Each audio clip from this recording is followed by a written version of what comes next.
নদীর ওপরে নড়বড়ে বাঁশের সাঁকো, আর তা দিয়েই চলছে হাজার হাজার মানুষের পারাপার। যে কোনো সময় ঘটে যেতে পারে বিরাট বড় আকারের দুর্ঘটনা, কিন্তু বিকল্প ব্যবস্থা জানা নেই বসিরহাট মহকুমার স্বরূপনগর ব্লকের চারঘাট গ্রাম পঞ্চায়েতের কয়েক হাজার মানুষের।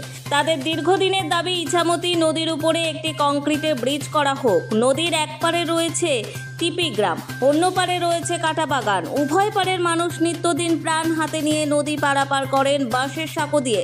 বিশেষ করে বর্ষাকালে চরম দুর্ভোগে পড়তে হয় স্কুল কলেজের পড়ুয়া থেকেও অন্তঃসত্ত্বা নারী বা অসুস্থ মানুষ অথবা বৃদ্ধ বৃদ্ধা জীবনের ঝুঁকি নিয়ে নড়বড়ে বাঁশের সাঁকো দিয়ে যাতায়াত করেন। আজকে তো একটু ভয় লাগেই। কেন? যদি মানে কোনো দুর্ঘটনা ঘটে গাড়ি টাড়ির জন্য বেশি একটু লাগে। গাড়ি একা হেঁটে আসলে অতটা না, কিন্তু গাড়ি টাড়ি থাকলে একটু অসুবিধা হয়, আতঙ্ক লাগে। কি চান আপনারা?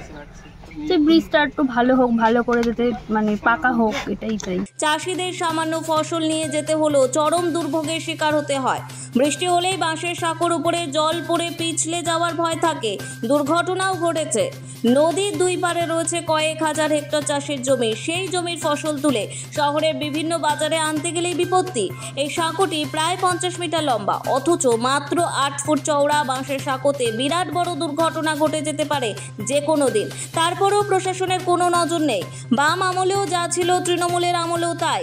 এর উপরে যাওয়া ছাড়া তো কোনো উপায় নেই।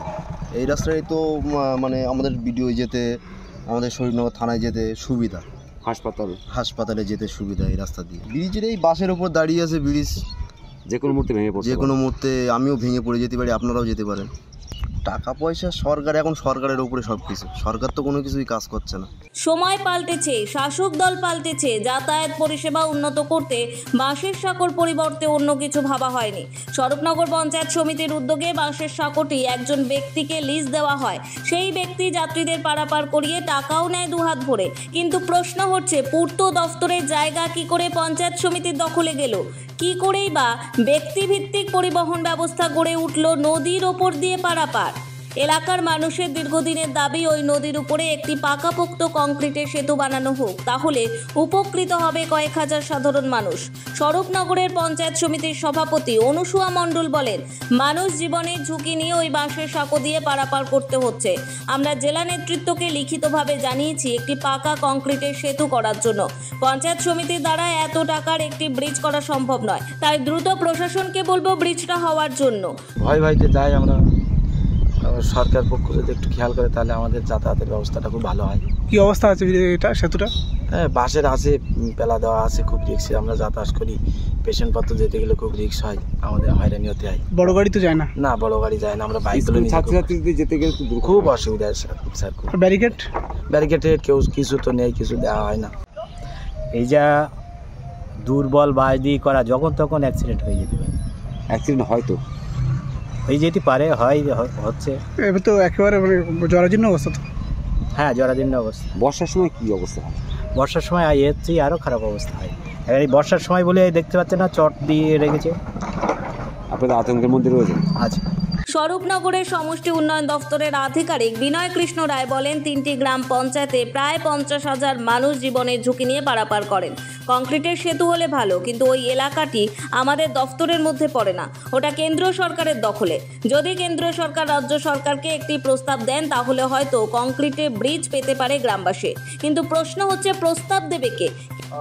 এখানে এই যে ঘাটটার কথা বললেন একেবারেই ঠিক। ওই ঘাটের মাধ্যমে আমাদের 3টা গ্রাম পঞ্চায়েতের লোকজন, স্পেশালি সগুনা, চারঘাট এবং এপুল, 3টা পঞ্চায়েতের কম করে 50,000 লোক সেই ঘাটের মাধ্যমে আমাদের এদিকে আসে।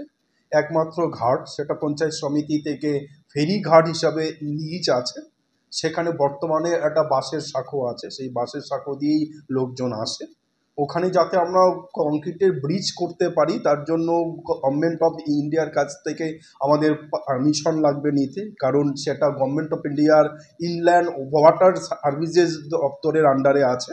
আমাদের কাছে যদি স্টেট গভর্নমেন্টের কাছে সেন্ট্রাল গভর্নমেন্ট থেকে অ্যাপ্রুভাল আসে, স্টেট গভর্নমেন্ট ওইভাবে স্টেপ নেবে এবং ওখানে যাতে পাকা এবং কংক্রিটের সেতু হয়, আমরা তার উদ্যোগ নিচ্ছি। কেন্দ্র রাজ্যের সম্পর্কের গেরোয় কি বাধা পড়ে থাকবে ব্রিজ? কেন্দ্র থেকে কবে কে সরেজমিনে খতিয়ে দেখতে আসবে বাঁশের সাঁকো? তবেই কি প্রস্তাব পাস হবে, নাকি বেশ কিছু মানুষের জীবন নিয়ে একটি ভয়ঙ্কর দুর্ঘটনা ঘটার পরে হুঁশ হবে সংশ্লিষ্ট দফতরগুলি?